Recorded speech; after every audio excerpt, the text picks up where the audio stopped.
In today's video, I want to talk about why saving over $1.5 million for retirement can actually become a huge mistake if you don't change how you're thinking about your money and your portfolio. Because what I see with a lot of people who've done an incredible job saving is that they never stop playing the accumulation game. And at some point, that quietly starts working against you. The problem is not that you've saved too much. The problem is that you never shifted from how much can I save to how does this money actually support my life in retirement? And that shift matters more than simply saving more money. If you're new to the channel, I'm your humble host, Benjamin Brandt. I've been a financial advisor for almost 20 years, and I want to help make your retirement even better.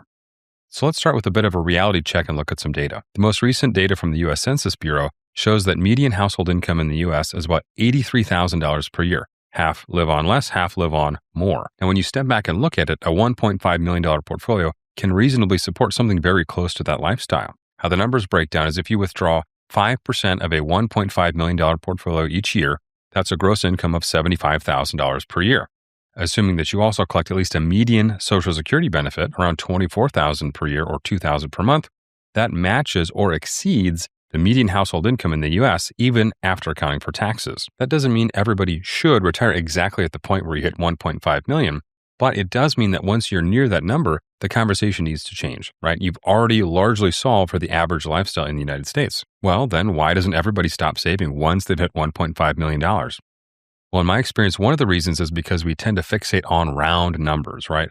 1 million, 1.5, 2 million, 2.5, right? They almost always come in $500,000 increments. And the military, we would call it accuracy by volume. I don't know exactly where my target is, but if we use up all this taxpayer benevolence, we'll probably hit that target at some point. The same thing happens as we plan for our retirement. The retirement version of accuracy by volume is, I might not know my exact retirement number, but more money just can't hurt. But here's how that actually plays out. Somebody finally hits 1.5 million right before their planned retirement. And then, of course, almost on cue, the market has a big pullback, right? Now, something that might have gone totally unnoticed a few years ago, right before retirement, is now the only thing that we can think about. My big, beautiful round number is gone, and I can't even consider retiring until I get back to that number. And because of that round number fixation, your pending retirement is now deferred until the market recovers, until I get back to that big round number. And how long we have to work? It could be days, weeks, months, years, nobody knows. But here's the thing. In reality, there's no meaningful difference between $1.495 million and $1.5 million in retirement, just like there's no meaningful lifestyle difference between $1.9 million and $2 million. Close enough counts when we're looking at the round numbers in our retirement accounts. Now, I'm not sure why I'm on a military kick today, but close enough counts is also something we learned about when throwing hand grenades. This is where I really see people get stuck, both immediately before and immediately after retirement, is they're anchored on that perfect round number. Even though your income hasn't meaningfully changed and really doesn't need to change, at least not right away, because any prudent retirement plan accounts for market pullbacks. That's a somewhat normal part of investing.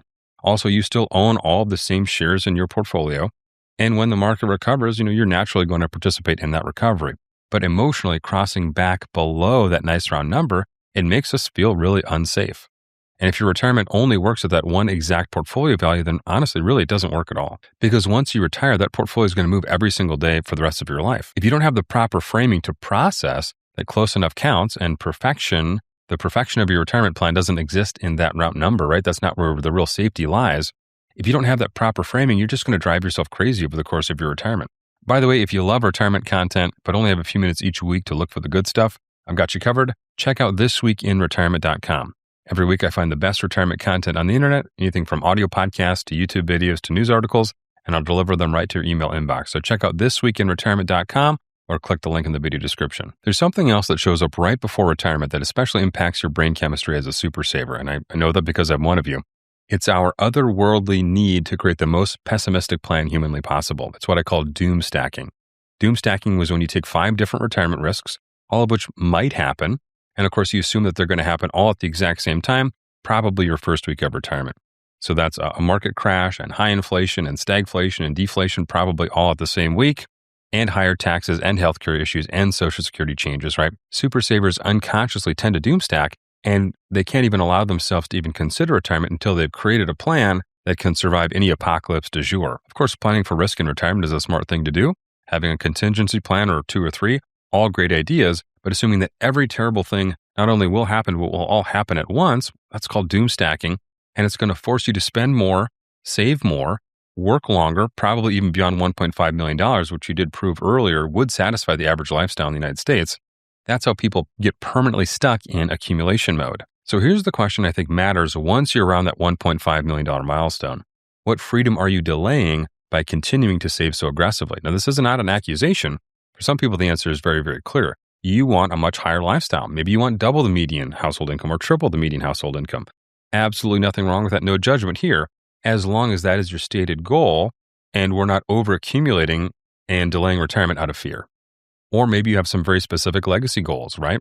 Or maybe you have very specific things that you want to do, very specific plans for the money, like giving goals to your family while you're living, or maybe giving goals to charity. All of that is great. But for a lot of people, if they're really honest, the answer is, I'm scared, or I'm just not really sure I'm ready to retire, or just one more round number. The next round number is where I'll stop. Just a little more volume for accuracy purposes, and then I'll finally feel safe to retire. But at what cost, right? You're healthy now. You have energy now. You have time now. Are you giving up the shiniest of your golden years, which is the first 10 years of retirement, and then trading time for just a slightly larger number on a computer monitor? Money saved for someday loses value if you don't have the ability or the health to use it later. This is one of the hardest lessons I've had to learn in my almost 20 years as an advisor. At some point, clients become too old to enjoy their money in a way that they easily could 10 or 15 years ago. This is why I don't think retirement planning should revolve around a single number or a single withdrawal rate. If I could change just one thing about how you think about retirement planning, it would be this. Stop thinking in terms of withdrawal rates in retirement, 3%, 4%, 6%, whatever it is, and start to think in terms of withdrawal ranges, right? Everything in life has seasons. Why should your retirement spending be any different? Different withdrawal ranges during different seasons of retirement. When you understand those things, you stop obsessing over whether your portfolio is 1.5 million or 1.45 or 1.6 million, and that's going to do wonders for your sanity in retirement. Saving over $1.5 million for retirement isn't the mistake by itself. Saving beyond that point without specific intention or oversaving out of fear, that is the mistake. If you've done the hard work to build wealth, the next step is making sure that your wealth actually supports the lifestyle that you want instead of keeping you stuck in fear and stuck in round numbers and stuck in one more year thinking. And if you want help turning what you've built into a plan that actually works for you, well, you probably want a Retire Ready blueprint. Click the link below and we'll get started on yours today. So until next time, I'm your humble host, Benjamin Brandt, and I hope this video helps make your retirement even better.